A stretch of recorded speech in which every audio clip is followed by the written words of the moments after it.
Okay, welcome back. Hello, I'm Peter Homel. I'm an erstwhile research manager, at least for another few days, at this august institution, the Australian Institute of Criminology, for which you're to be admired for persisting all day today. Death by PowerPoint is not quite over. I'm the last one. But I hope that we'll keep you adequately entertained. What I want to do this afternoon is actually, we've heard a lot about what the Institute does, how we do it, and the sort of research and information we've got. What I want to do is spend a half an hour now talking about, well, what the hell do you do with that? I mean, what does it really matter? Because what is most important is that this material gets into real-life use and is help to design programs, policies, measures effectiveness, and improves our criminal justice system and our overall social outcomes in Australia. So I'm going to spend a few minutes talking about what all that means, how to make it all work. Essentially, this is what most policy people see when they think about research. It's just this bloody thing that gets in the way. Interesting to look at, makes for a nice outlook, but really doesn't help me very much.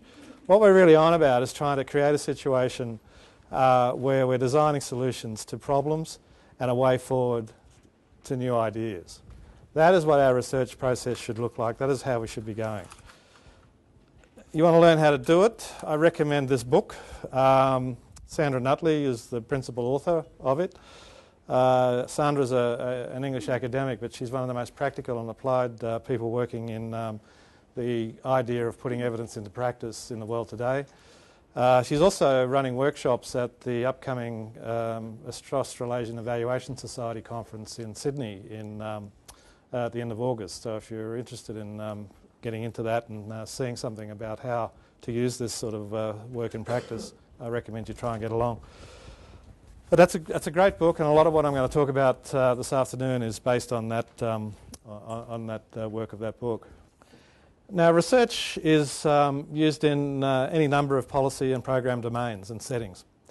Of course, we're primarily interested in the criminal justice domain, but it's actually vital to understand that a consideration of criminal justice research for criminal justice programs and policies needs to make sense more broadly and in context. So you must think about these human services, economic financial issues, military and defence issues, policy settings, organisational settings, and dare I say it, frontline practitioners. But for the purposes of this afternoon, we're primarily focusing on the criminal justice setting.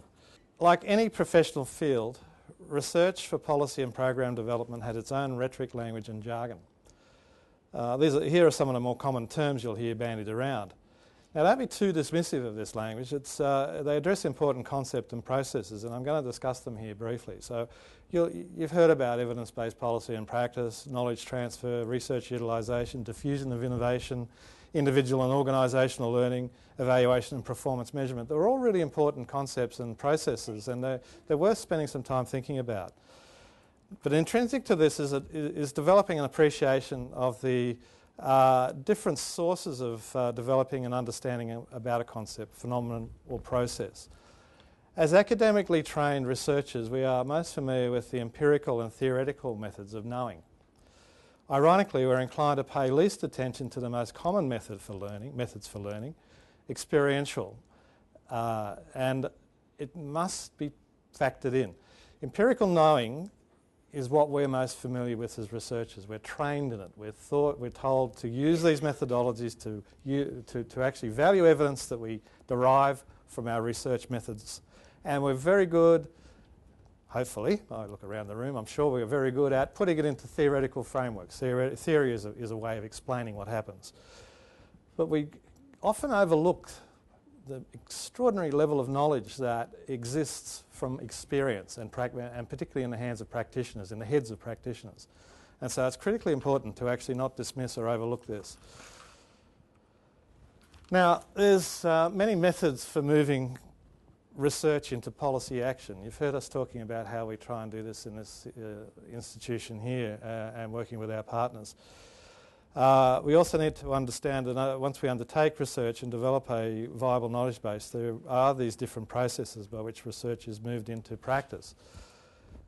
These are some of the main ones where research knowledge impels action. We've actually discovered something that's so critically important that we've got to do something about it.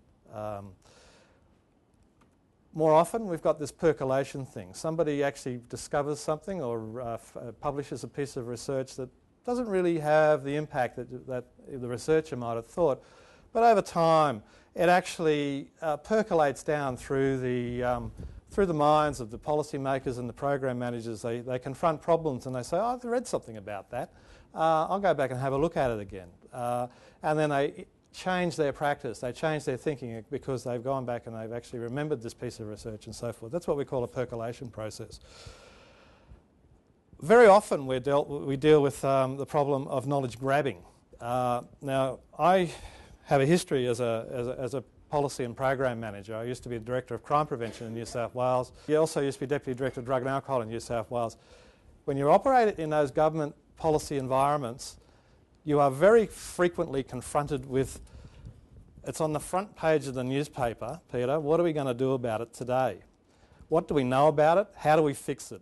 Fixing it, in the minds of a politician, is getting it off the front page of a newspaper, by the way. But we as program managers and policy people actually think fixing it is a little bit more than that.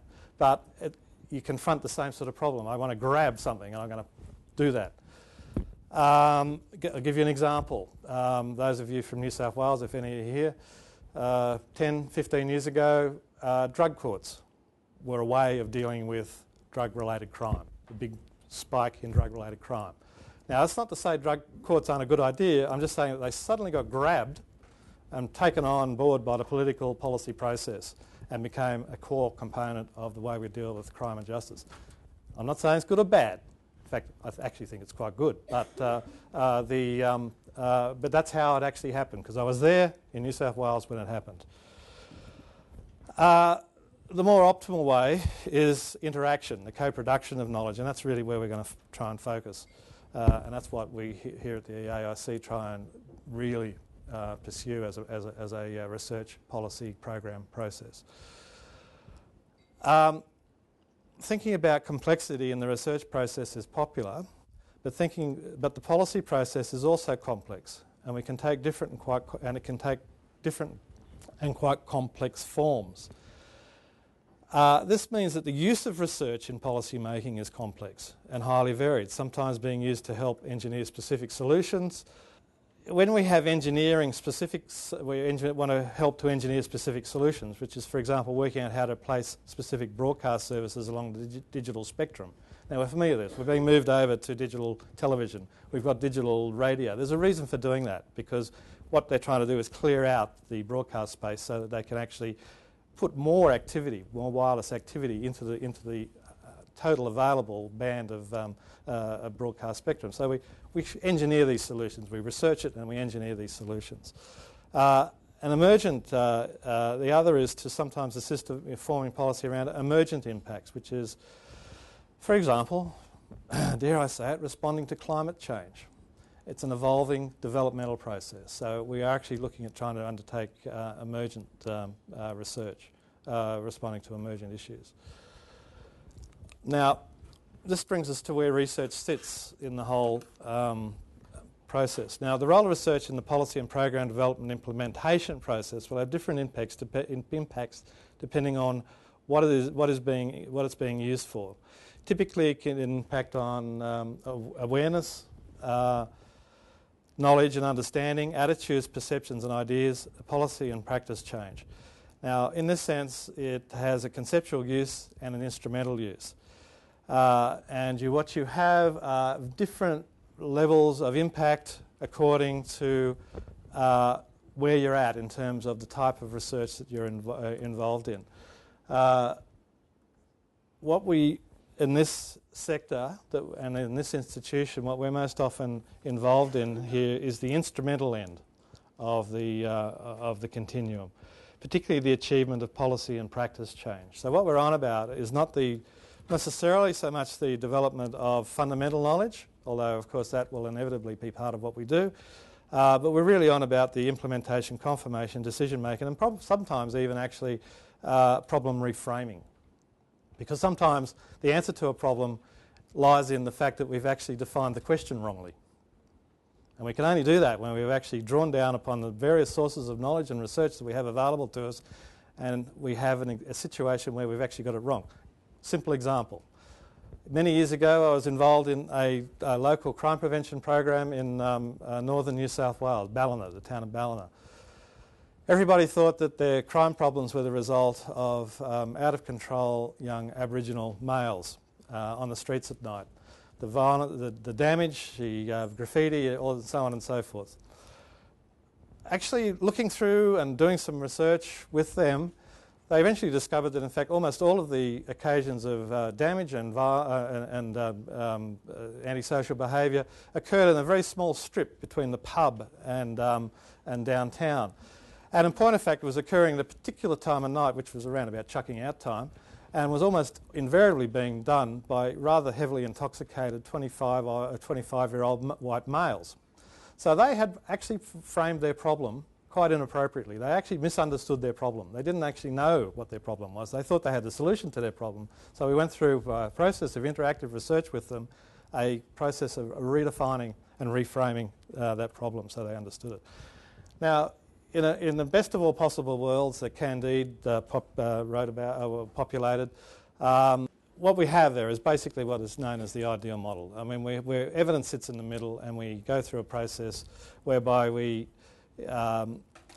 look at options, we set objectives, we consult, we implement, we evaluate, we justify the intervention with evidence, and we go through a cyclical process. There are a whole string of barriers to the use. I mean, it's a couple of them. The very inconclusive nature of much research, poor communication of research findings, lack of time to engage with research use. I talked about policy grabbing answers and so forth.